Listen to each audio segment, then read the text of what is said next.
Okay, we need to build on the effort, energy, and attitude that we played with on Monday night. We need to show consistency in all areas going forward.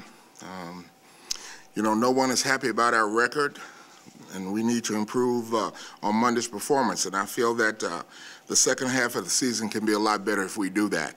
And so that's what we're working on and we're focusing on. Injury-wise, Jake O'Connell has an ankle, and he will not practice. John Asamoah has a thumb, and he will not practice. Baldwin, neck, head, will not practice. And he's getting the tests for baseline and all that stuff. Dontari Poe has a knee, and we'll see what he can do today. Maneri is still working his ankle, and he's limited. Dwayne Bowe has a thigh, and he's limited.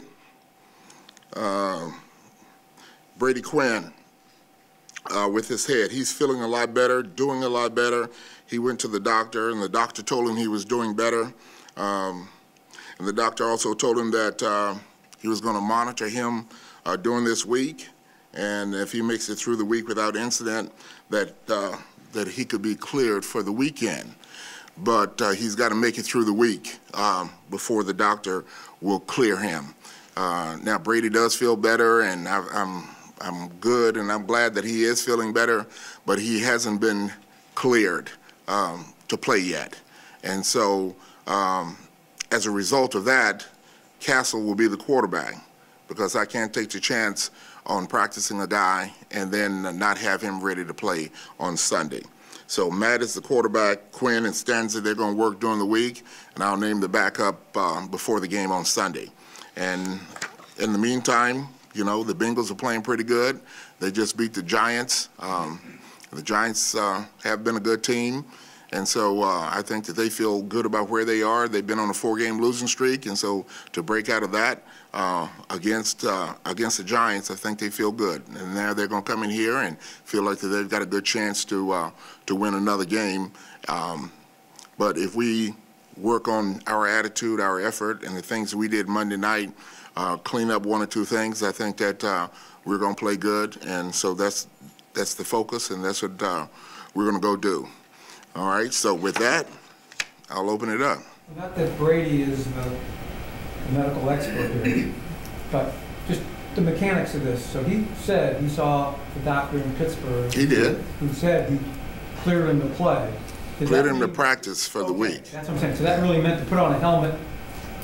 He'll have a helmet on, and he'll do what he can do. How will you do? So how will you do the reps in practice if he's got a chance to play by your decision on? Castle is the quarterback, and then everybody else is a backup. So Matt will get 90% of the work? Yes. Okay. And there's a doctor here that will then? Our doctors will communicate with the doctors in Pittsburgh as well, and then when he's cleared, I'll let you guys know that he's cleared. And so that could be after Friday's practice. You want to see him go through? Yes, want to see him go through the week and see if there are any complications. Because if there are complications, then they will not clear him. Can you talk about the ripple effect with San Diego? You have the short week, Pittsburgh, you have the long week, and then now because of Pittsburgh, you have the short week preparing for the Bengals. Yeah, you know what, that makes it a little bit tough, particularly the Thursday night game, on a short week there.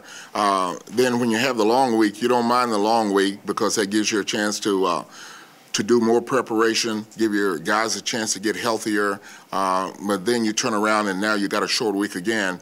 And it's against a team that you really haven't played very much. So the players now have to put in more time to try to watch their opponent and try to pick up on how they play, what they do, so that on Sunday we can execute and play well.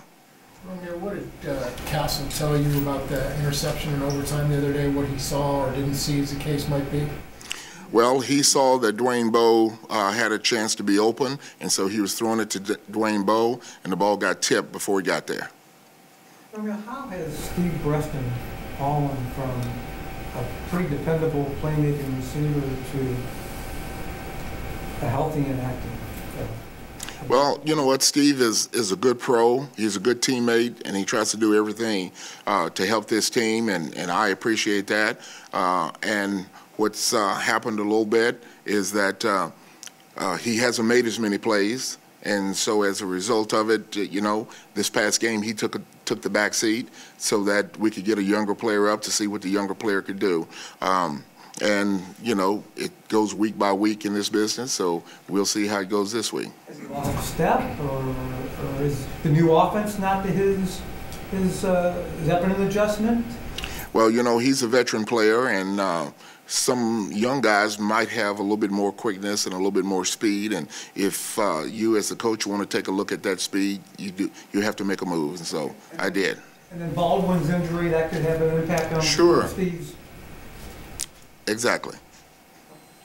When a veteran player like Breston gets to the bottom of the wide receiver order, and you've got 3 wide receivers on the practice squad, why not just say goodbye and bring one of those guys up and find out what you have on the practice squad? Well, he's a good teammate, and he knows every position, and he can play multiple positions, so he has some versatility. You know, those practice squad guys, they have some ability and they have some energy and all of that, but they don't know how to play every position. Do you think the players have a sense of why the fans and maybe some of us thought the dancing part was kind of silly for a 1-7 team at the time, or do you think they think maybe it's petty? Well, I'm not sure what they think. What I told them was that that we shouldn't be dancing because, one, it's a penalty, and it costs you field position, and it could cause you to lose the game. And so pointed out to them, because they all know the rules, you know, pointed out to them that we're not going to do that, and so going forward, you're not going to see dancing. Why do you think, what do you think it was? That they just haven't been able to make any plays? Or, I mean, they know it's a penalty. You say they know it's a penalty. Sure. So why don't you just go ahead and do it? Sometimes the emotions of this game gets the better of players, and so that was an emotional moment for them, but that's no excuse, and they shouldn't be dancing. Romeo, if you kept Glenn Dorsey on the active roster, was there a chance you could have come back at some point this year, or the doctors told you? The doctor said the injury was a significant injury and long enough for an IR move, so we put him on IR.